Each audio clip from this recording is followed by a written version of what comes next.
In a small village called Rockland, there lived a poor farmer. His name was Sam. He lived with his wife Rebecca and a son Johnny and a daughter Eva. Sam worked hard to earn his livelihood.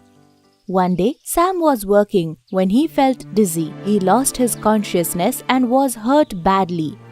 He was the only breadwinner of the family, so it was very difficult for them to meet their ends. One day, Rebecca said, "Dear, I was thinking about doing some work so that we could earn some money. I can't stay at home in this situation. We barely have any food left in our home. I have to do something." Rebecca, this is happening because of me, isn't it? If I was not hurt, you wouldn't have to work and kids wouldn't have to suffer. What nonsense you are talking about? You have done nothing wrong. You will get well soon. Even the doctors have no idea about when I will get well. Rebecca, I am very worried about the future. I'm sure you will get well soon. I'm sure of it. And about earning the money, I will work as a maid for some families and earn some money. You just concentrate on getting well.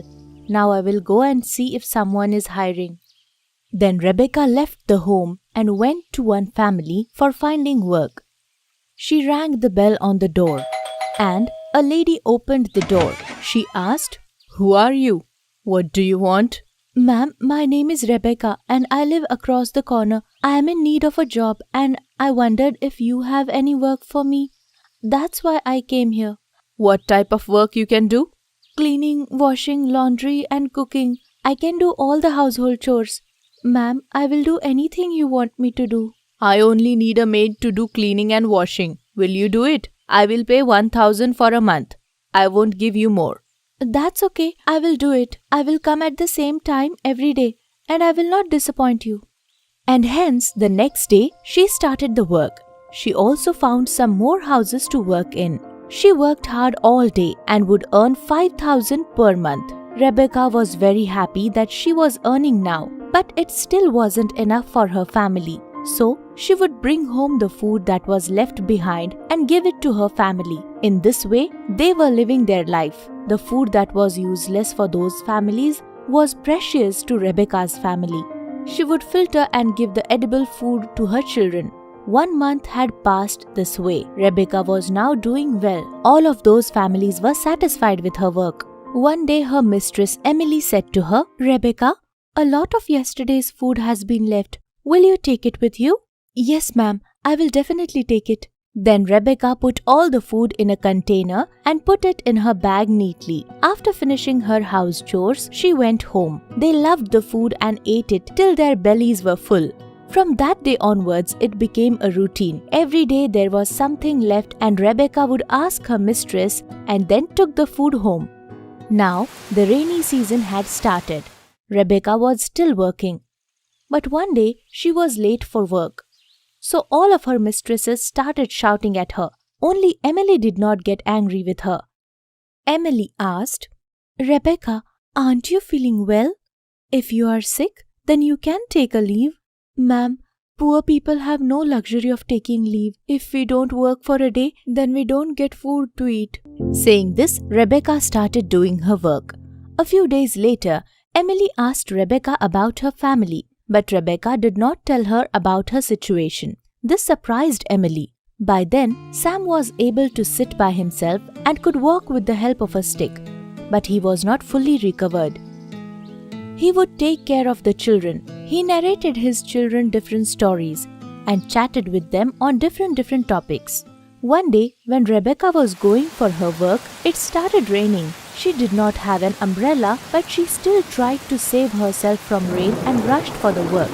By the time she reached the house, she was soaked wet. She noticed that her clothes were all wet. It was uncomfortable, but she still started working. After finishing work at 2 houses, she went to Emily's house. On the way, she thought, "How unlucky I am. I wish the rain would stop soon.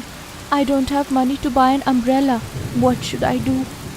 As it was raining heavily, she took a shelter near a shop. After waiting some time, she reached Emily's house. When Emily saw Rebecca, she said, "Rebecca, why are you so wet? If you don't change the clothes, you will catch a cold and fall sick." "No, ma'am, I'm fine. You can wear my sari. You won't catch a cold then. It's nice of you to think about me. I'm grateful, but I can't accept this. I'm really fine. Then Rebecca started her work. After finishing her work, she was about to leave. But Emily asked her to stop. Rebecca, take your salary before you go, and this is a gift from me. Rebecca noticed that the bag contained some food and an umbrella for her.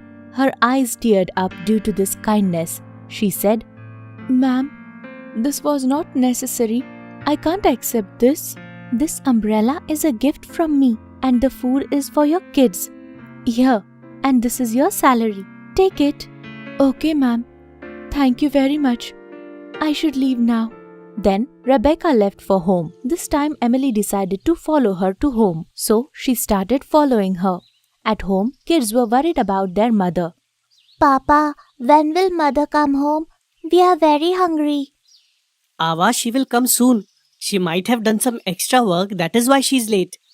Emily followed Rebecca and reached her home. After reaching home, Rebecca washed her hands and legs. Then she opened the bag and took out the food and showed it to her family. The kids were very happy seeing the food. Mother, I'm very hungry. Thank God you brought this food. I like it very much. Yeah, then take this. You can eat all you want. Emily was watching this from the window. She could not hold back her tears. She noticed that Rebecca's husband is lying on a bed and her kids were playing inside the house. When Rebecca came, everyone was very happy. So Emily also went in her house.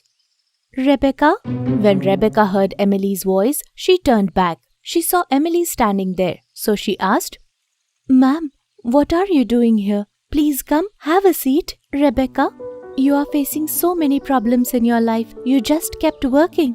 When I asked you, you never said anything. Don't you think me as your friend? It's not like that. I just didn't want you to feel sad for me. So I didn't said anything to you. Rebecca, I will make sure that your husband gets the best treatment and I will even pay for your kids' education. You don't have to worry. Hearing this, Rebecca's eyes teared up and she thanked Emily a lot. You are really very great person, sister. I'm very lucky to have you as my sister. You really cared for me as a real sister would do. When Rebecca called her sister, Emily hugged her. After that, Rebecca and her family lived happily. Emily helped her kids to go to the school, and Sam also got treatment in a well-known hospital.